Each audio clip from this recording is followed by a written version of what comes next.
Everybody asking how we doing, say we good. Don't need no one to tell me how to live just like they would. It ain't their business, but they in it, I don't know why. Revolved around my life after I found another. Selamat pagi untuk ibu dosen kami dan kepada teman-teman sekalian. Di sini kami dari kelompok 5. Sebelumnya izinkan kami memperkenalkan diri. Saya sendiri Yosepus Ipalmer Rumah PA. Saya Wendy Pasaribu. Saya Diki Murung. Saya Bium Distompul.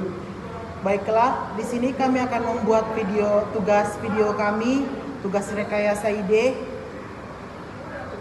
yang berjudulkan Pancasila sebagai Sistem Filsafat. Sekian, selamat menyaksikan. Halo Kak, boleh kenal Kak? Boleh. Kenalkan, saya Bium Distompul dari TEA. Tujuan saya sini untuk wawancara tentang penerapan filsafat Pancasila dalam lingkungan kampus. Apakah saya boleh bertanya kepada Kakak? Boleh. Di sini ada pertanyaan saya. Menurut Kakak, bagaimana penerapan filsafat Pancasila itu dalam lingkungan kampus?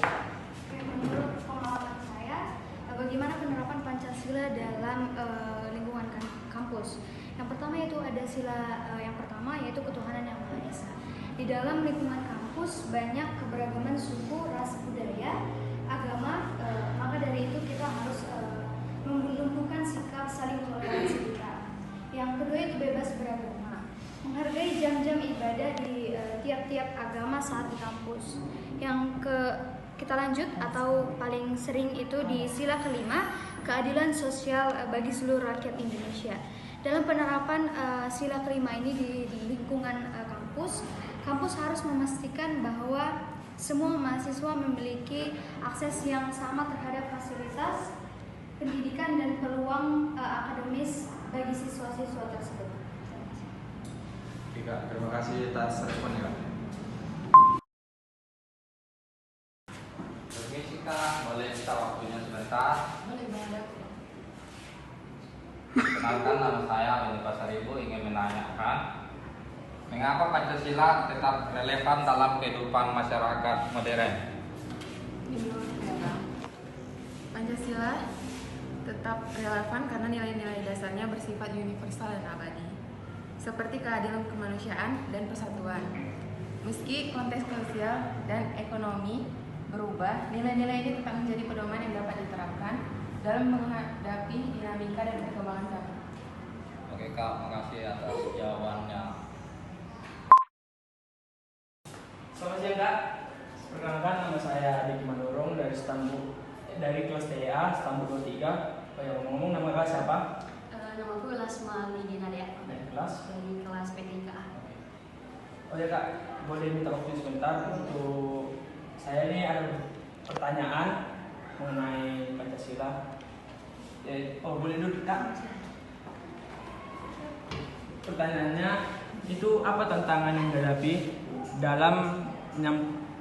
dalam menyampaikan Pancasila sebagai sistem filsafat di era modern?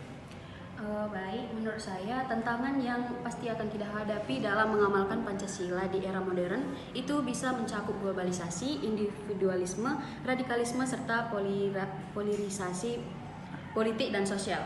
Meskipun demikian, Pancasila tetap bisa relevan sebagai panduan yang dapat diadaptasi dalam menghadapi tantangan tersebut dengan menegaskan nilai-nilai kebersamaan, persatuan, serta keadilan sosial. Baik Kak, makasih ya Kak. Ya, terima kasih kembali.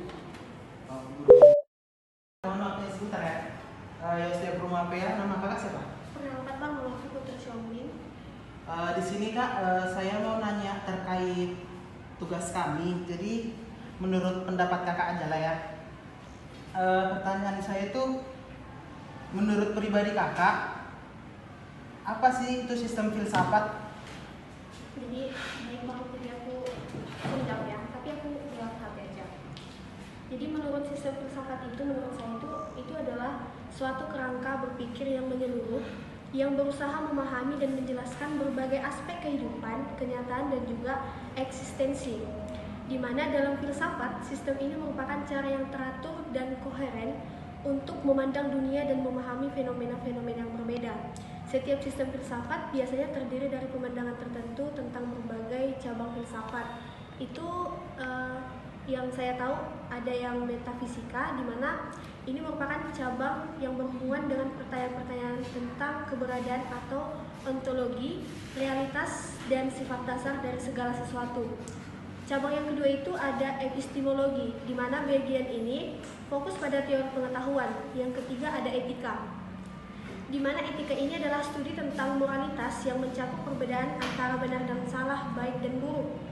Setiap sistem filsafat etika berusaha memberikan prinsip atau dasar moral yang dapat dilakukan manusia untuk menentukan tindakan yang benar. Kemudian ada yang keempat, itu logika, di mana dalam filsafat itu, logika ini berurusan dengan prinsip-prinsip penalaran yang benar dan sistematis. Kemudian ada yang kelima, yang terakhir, itu estetika, di mana dalam cabang filsafat mempelajari keindahan, seni, dan pengalaman estetis, di mana juga sistem filsafat estetika akan berusaha menjelaskan apa yang membuat sesuatu indah atau mengapa manusia merespon secara emosional terhadap karya seni. Menurut saya itu sih, Bang. Oke Kak, sebelumnya terima kasih banyak ya Kak. Are you down?